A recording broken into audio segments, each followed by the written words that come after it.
It's interesting that we are seeing legislative proposals put forward that require the federal land management agencies to dispose of land that they've identified as suitable for disposal. And on the surface, maybe that sounds right. Well, it was identified for disposal. Why wouldn't we take the next step and dispose of it?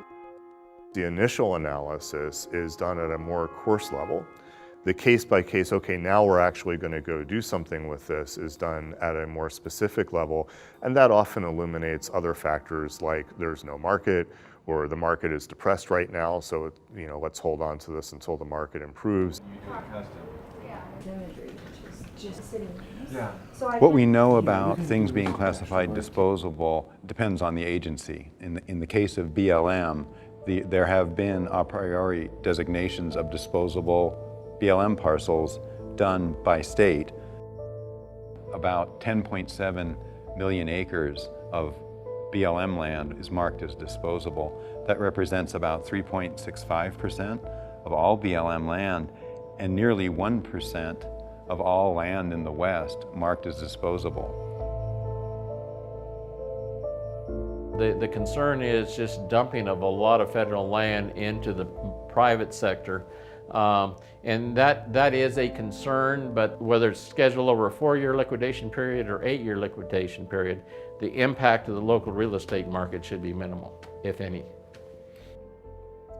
I'd be really curious to see a good analysis of that question at whatever level, county level, state level, westwide, on the different land tenures. What would be the effect of putting lots of acreage onto the open market?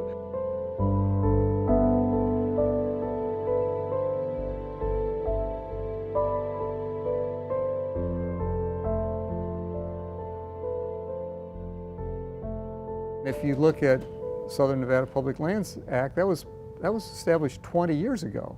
We've sold a fair amount of land, but not all the land that was even envisioned in that original act has been sold. So it's just foolishness to put a deadline and say we're going to get rid of all of this land within a certain date.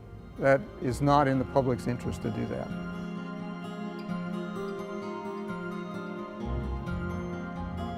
There is nothing today that is restricting the federal land management agencies from seeing that process through to the end and actually transferring public lands that they've identified have the potential for disposal into private hands.